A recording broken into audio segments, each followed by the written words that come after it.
Selepas Sheraton Move, rakyat mulai hilang kepercayaan kepada sistem parliamentary demokrasi ini. Setiap kali pilihan raya, peratus keluar mengundinya begitu rendah. Dan di antaranya mereka tidak percaya lagi kepada sistem yang ada dan kepada wakil-wakil rakyat yang menang. Oleh itu, untuk memulihkan keadaan ini, untuk memulihkan sistem parliamentary demokrasi ini, Akta Anti Lompat Parti mesti disegerakan.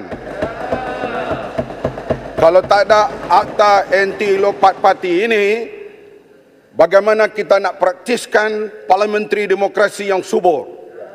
Inilah yang menjadi halangan terbesar sekarang ini. Kalaulah Akta Anti Lompat Parti ini tidak diperkenalkan kali ini atau dalam sidang khas parlimen, saya dan rakan-rakan barangkali akan kembali semula ke jalan raya untuk mendesak. Sebab kita lihat, kita bercakap melalui parlimen, kadang-kalanya ianya tidak dipedulikan. Barangkali mereka mau seperti dahulu, ratusan ribu rakyat berada di jalan raya, barulah mau dengar suara rakyat. Kita lihat, akibat daripada Sheraton Move, berlaku pembaziran yang amat sangat. Pilihan raya Sabah, pilihan raya yang dipaksakan memakan belanja lebih 130 juta. Pilihan raya Melaka memakan belanja lebih kurang 45 juta. Pilihan raya Johor yang terbaru memakan belanja lebih kurang 96 juta. Sedangkan pilihan raya umum Johor hanya belanja 35 juta dan Melaka hanya lebih kurang 13 juta. Artinya pilihan raya yang dipaksakan ini tambahan pula musim Covid, maka kita lihat ianya memakan belanja yang begitu besar. Dan ini perkara-perkara hasil daripada Sheraton Move, iaitu mereka yang telah melakukan pengkhianatan terhadap sistem parliamentary demokrasi ini. Sebab itulah ianya amat penting untuk disegerakan soal Akta Lompat Parti ini. Jangan main-main, sebab perkara ini adalah perkara yang begitu mendesak. Hari ini pun Bersih sudah datang di depan parlimen dan mendesak Akta Anti Lompat Parti ini disegerakan.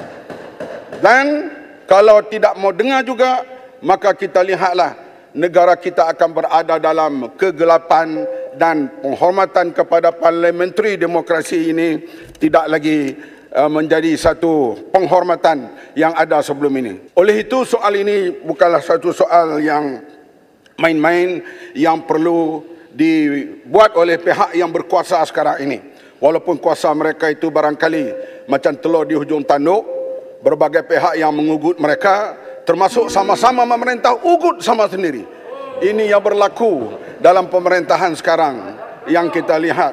Dan mereka bukan setakat berada dalam sebuah rumah tapi tidak sekata dalam sebuah rumah berperang antara satu sama lain, seperti perang antara Rusia dengan Ukraine sekarang ini yang berlaku dalam kerajaan. Kita tak tahu kita nak panggil kerajaan apa, PN, BN, kerajaan punah, rojak, kerajaan perang yang sedang berlaku sekarang ini.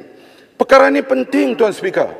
Ini masalah lanjutan kepada investor, kepada luar negara, kepada penghormatan. Malaysia pernah perolehi, sama ada di OIC atau di Sidang Bangsa Bersatu atau di Sidang ASEAN, Malaysia dihormati.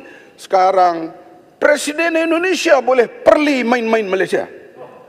Main-main Malaysia. Dan juga bila nak dihantar duta kita tidak diterima oleh sebuah negara, artinya kerajaan ini berada dalam keadaan yang paling kelam kabut, yang tidak dihormati. Ini yang perlu dipulihkan segera untuk kita hadapi, membela generasi kita pada masa yang akan datang. Kita tidak mahu kita disenaraikan setaraf dengan negara-negara lain di ASEAN yang dulu jauh terkebelakang seperti Laos dan Kampuchea. Kerana negara seperti Indonesia, negara seperti Singapura, negara seperti Vietnam sekarang memacu jauh ke hadapan. Di antaranya yang berlaku begini, kestabilan politik dan rasuah yang meningkat. Ini perkara yang cukup berat. Corruption Perception Index tahun 2018 kita berada di tempat 61. 2019 di bawah Pakatan Harapan nombor 51. Sekarang kembali kepada tempat nombor 62. Kenapa korup tinggi?